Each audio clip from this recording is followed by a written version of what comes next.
I've found that as I've gotten older, I'm happier when I think less about social norms and I think more about what's going to work for me and less about what everybody else is worried about. I actually don't give a what everybody else is worried about.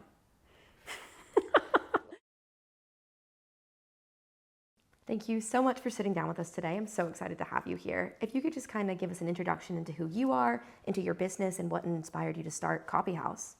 CopyHouse specializes in the tech space, so we do everything from creating the strategy, helping brands to identify their core messaging and their customer audience, and doing content audits and competitor analysis through to production. Once a strategy is set, we then do copywriting, content design, and B2B social media. I was desperate to get into the world of copywriting and marketing, and I got an unpaid internship at an SEO agency when I was pregnant. I hid that I was pregnant, and they told me that if I did a really good job, that they'd give me a job after. And then they found out that I was pregnant and hired a man. And when I asked them why, they said, "What did you expect to happen?" A few months after that, I had my daughter. And then, when she was about 6 months, I really wanted to get back into the world of work. I really wanted to build my career. So I found a job at a digital marketing agency. They were paying me about 12 grand a year, like really nothing. So I left, I handed my notice, and I went freelance. I've been running the company for 3 years now, and we've grown from just myself to a team of 25 and work with some really great clients. So I knew that I could make my own way and that I didn't need, somebody to kind of validate what I was doing or the talent and the value I had to bring to do that. So if nobody else is going to give you a seat at the table, you build your own. A founder's journey has highs and lows, ups and downs. When you experience setbacks, how do you push through that? We were only 4 people when COVID happened, and we lost like half of our clients overnight. We didn't have contracts or anything really to protect us. I saw that we did technology really well, so that was when we niched down into it, invested heavily in our marketing, and really set the foundations for future growth. The human spirit is incredible. We can survive things way, way worse than a pandemic or, losing a client or, any of these things. And we certainly have had challenges. So, COVID was a big challenge for us, but it also provided a really great growth opportunity. That was when we went into technology and really cemented who we were as a company. A year and a half ago, we lost a really big client, but at the time, they've been like 40% of the books. If you lose one client, you're on your knees. You don't want to be like that. But every bad thing also had a really good strength that came out of it and allowed us to go into our next stage of growth. Building a personal brand can significantly impact a business's success. How have you personally found building your personal brand has aided in your entrepreneurial journey?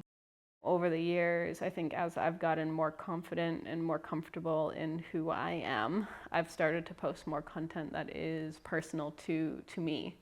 And I think that comes with confidence and really owning who you are, because it's scary. It can be scary to put yourself out there. I've very much owned my personal brand, and I think, it's okay to think about yourself and what you're doing and what you're thinking about, and people are actually interested. In your opinion, what are the most essential skills that a woman looking to start a business should have?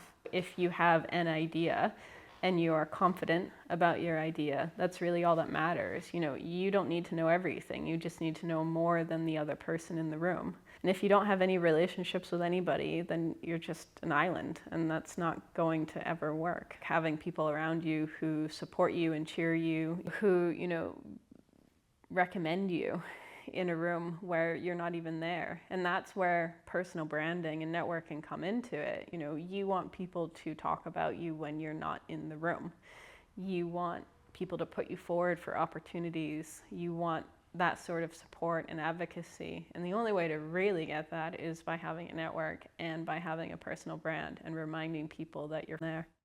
I spent a lot of time and money and energy and thought taking care of myself, because I really believe that nobody else is going to do that.